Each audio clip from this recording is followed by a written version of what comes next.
এই যে এই দিকের থেকে এই যে মাছটি ধরা হয়েছে, ঠিক আছে, এই দিকের থেকে মাছটি ধরা হয়েছে। এই যে মাছগুলি ধরছি মনে করেন যে কত সুন্দর মাছ, জালের মধ্যে ধরে কেমনে লাফাইতেছে, ফ্রেশ মাছ, পুঁটি মাছ, রুই মাছ, তারপর তেলাপিয়া মাছও ধরছি। ঠিক আছে, এই যে ঝুড়ির মধ্যে সবগুলি মাছ এই দিকের থেকে জালি দিয়ে খেয়ে খেয়ে তোলা হয়েছে। আমার কাছে খুব ভালো লাগতেছে মাছগুলি দেখা, মানে সেই মানে যখন বাইজা খামু মনে করেন সেই একটা টেস্ট পামু।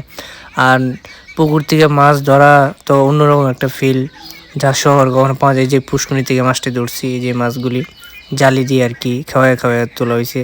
এগুলি আর কয়েকদিন থাকলে আরও অনেক বড় হয়ে যেত, কিন্তু ঈদে তো এই জন্য এখন উঠাইলে ভাজলে খুব ভালো লাগবো, খাইতেও খুব টেস্ট। ঠিক আছে, এই মাছগুলি পানি মাছ আছে, দেন কত সুন্দর পুঁটি মাছ। পুঁটি মাছটা আরও বড় হইতো, কিন্তু আগেই তুলে লাইছি। তেলাপিয়া মাছটা মোটামুটি বড় হইতো।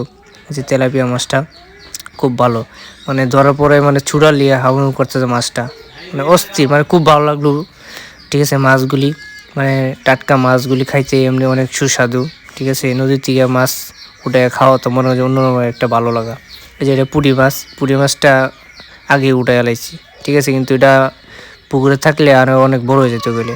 প্রায় 6-7টার মতো মাছ উঠেছি পুকুর থেকে জাল দিয়া খাওয়ায় খাওয়ায়, যে লাফ আইতাছে, একবার টাটকা মাছ।